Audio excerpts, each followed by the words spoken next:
Happy New Year. I am Jo Ingram and this is Action Taker Tribe. And welcome to January 2022. And this episode is called The Incredible Lightness of Non-Expectation.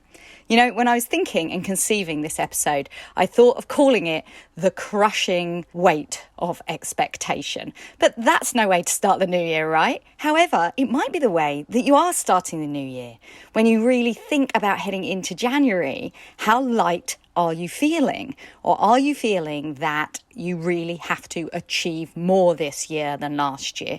And I hear you, because ambitious and visionary female coaches and women in general, we have this type A gene where we just want to achieve and succeed. And we wrap so much of our self-worth up in that feeling that the new year can be really triggering. But I wanted to switch that and switch it fast and think about the lightness of non-expectation. Now, what I don't mean by non-expectation is not trying to achieve what you want in your life. Of course not. I absolutely know that you are going to go for what you want to do for your business, as am I. But it's the weight of the expectation that is actually counterproductive.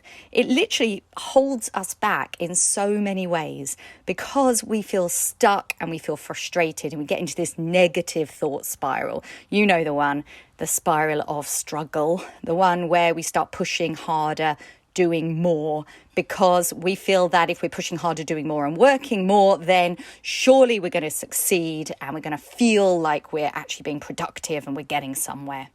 And whilst building your own business does often entail a certain amount of grafting, there's no denying, the way through this, and I've been thinking a lot about this over the Christmas holiday. And before I give you the way through it, I just want to segue for one moment about the Christmas break. How did you spend yours? I'm going to tell you, I spent mine doing very little. I literally just kicked back and I found myself sleeping for 8 hours a night, which is unheard of. I know that when I speak to other very driven women, I find that we have in common a lack of sleep. We tend to hit 5.5, 6 hours a night in general, which of course isn't enough. And I remember when I used to work in corporate, that was very typical. I'd always have a broken night and I'd wake up around 3 a.m. I'd read my Kindle for an hour. It was great. I got loads of reading done, but I really wasn't racking up the sleep. And since I started my own business, I've really become so much more adept at sleeping full nights. It's very rare that I'll be awake in the middle of the night, fretting, worrying, thinking. But it still meant that I wasn't sleeping a great number of hours until we hit the Christmas or the summer breaks. And then suddenly, completely relax.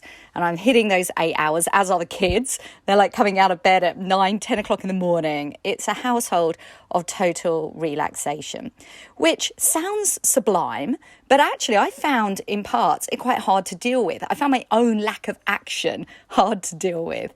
I found the fact that I only really wanted to lie about and watch the TV and eat sugary foods until it was wine o'clock. Not really the sort of character traits that I had come to respect in myself. The ones of being very active and getting out to the forest and doing my journaling and my meditation. And I let so much of that slide. I just let it go. But although it isn't a problem, and I truly believe it isn't a problem, I had to actually come to that very conscious realization. It isn't a problem. You are still an amazing human being who will achieve great things in 2022. You just kicked back for a couple of weeks. And I realized that if I was going to do that, I might as well enjoy it rather than, beat myself up about it. So that was an interesting piece over the Christmas holidays. And as we've come into the new year, I think it's really easy to feel like, you know what, now everything is going to be on point. I'm going to be back fighting fit for this business and doing more and achieving more. And the new year can be so triggering for that reason.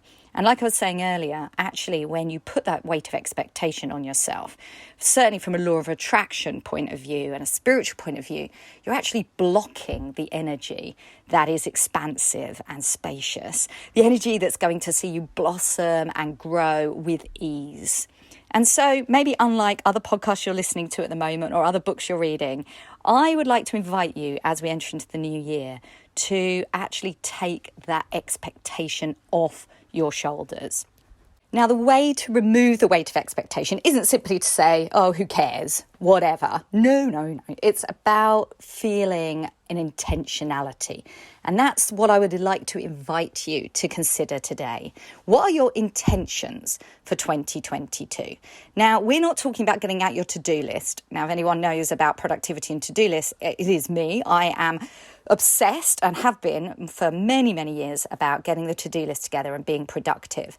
But it's something I've learned more recently in the last couple of years, certainly since being an entrepreneur and a business coach, is that often if you're a very driven person, the to-do list can actually hold you back, because the to-do list is always going to appear and you're always going to get stuff done. But often you can get confused about what stuff is actually important. And this is why intentionality, particularly at the start of the new year, is the key to unlock what it is that you're going to put your energy and efforts into, sure, in January and all the way through this coming year. Now, I've had to think really hard about being intentional for this coming year, because last year I did too much. I was throwing myself in so many different directions. And in a way, I feel that was part of my growth. I was discovering what my message is and who my avatar is and what it is I really wanted to say and which channels I felt most comfortable doing that, what programs to run and what to teach in my coaching and so on. And I tried so many new things and I learned something from every single experience. Some were great and successful and I could tick that off as something that worked, and others much less so, that felt at the time a bit disappointing and could have led me to feel despondent. And time again, I bounced back and said, no, this is my destiny. This is what I'm made to do. I adore helping other women coaches to build their business and to do it with ease, to unlock their message and their truth. And nothing is going to deter me from that ambition. But at the same time, why do I have to do all the things? Why do I have to work so many hours every week and to feel guilty if I'm not doing more? And so I realized that to unlock more ease next year is to actually find what it is I want to do most, what's lit me up, and what is the one path forward rather than 5 paths going off in different directions. Now, for me, I know in my heart and soul that it's for group coaching and one-to-one coaching for driven female coaches to help them unlock the ease in their business. I know that I want to bring my energetic work in and talk about pranic healing and law of attraction and use energetics to help sort of remove the fear and the struggle that so many of us have felt when building our businesses. I know that I want to do that more than I've ever done so before. And what that means is it's time to focus 100% on that, even when interesting opportunities might seem to arise, pointing me in different directions. I had to think, how will I respond when an opportunity comes up? And realize that the only way to really be sure is to put it through my filter of my intentions. Once I've marked my intentions, I can then judge each thing as it comes along, asking myself, is this what I've intended to focus on, or is this a distraction? Now, of course, we need to leave room for spontaneity and opportunity, but the filter of the intentionality gives us a great point to debate this with ourselves, to ask, am I just running along out of fear, or am I making decisions that are really calling to me and my soul is directing me in this way? Likewise, I am going to be more rationalised than ever before on the channels that I use to put myself out there. I know that my podcast is my absolute love. It's my baby. I love doing my podcast. And you may have heard this before, but I'm relaunching my podcast in maybe next episode or the one after. I'm going to have new music that my husband is composing just for me. And I've got a new title and a new artwork, and most importantly, new energy to bring. I'm inviting some very, very special, amazing people onto the podcast, and so they can share really what it is that lights them up and how they've built their business with ease and grace, and to share skills with us as we're building our businesses too. So watch out for that. It's coming in the very near future. But it's about putting my passion into evolving my podcast for my audience, for you, for people to really get the benefit of the content that I provide in the way that I feel most lit up about providing it. Similarly, when it comes to all social media, you need to think to yourself, where is my audience? And most importantly, where am I loving being? Everybody says social media is meant to be social, which suggests that you have to spend a lot of time interacting on social media. Now, for some people, that idea of that relationship marketing works really, really well.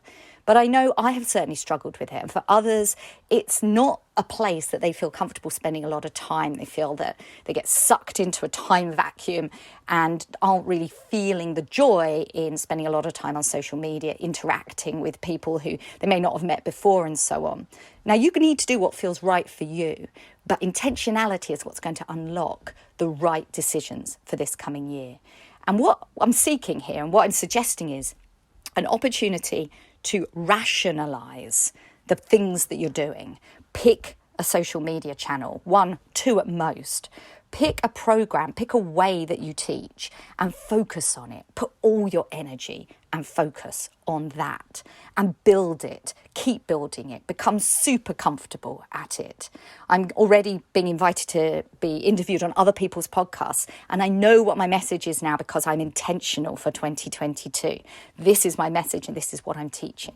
So similarly for yourself, if you've been dividing your energy between a few things, how can you be more intentional as you enter into this year in order to take a lot of weight off your shoulders? And so we come back full circle to the title, of course, of this particular episode about the lightness of non-expectation. It's an opportunity to simply have intentions and then go with it, to ease off of expecting that you will have to get back to the grindstone, you will have to achieve X by this date in January and that by February. If you can open and unlock that ease and you can enjoy what you're doing and be focused because you know it's the right thing for you to be doing this year, the achievement will come. The results are on their way. And certainly there is always good opportunity to dive into the numbers, dive into the to-do lists. But let's start right here in the first week of January with ease and grace, feeling that masculine and feminine balance is in place for us. We have the divine masculine, which allows us to be directional and ambitious and make decisions and take action. But we've also got the divine feminine, the one that allows our intuition to flow. That idea of grace, the idea of taking inspired action, giving a little space for our hearts and souls to speak louder than our ego minds, just allowing us to follow the right path. And when you think about your intentions, please open your heart and open your soul and be very divine feminine led in thinking what your intentions are. And then use the divine masculine to actually fill in the gaps and say, right, now I know what it is I intend. What are the 3 things that I can do this month to start me in that direction?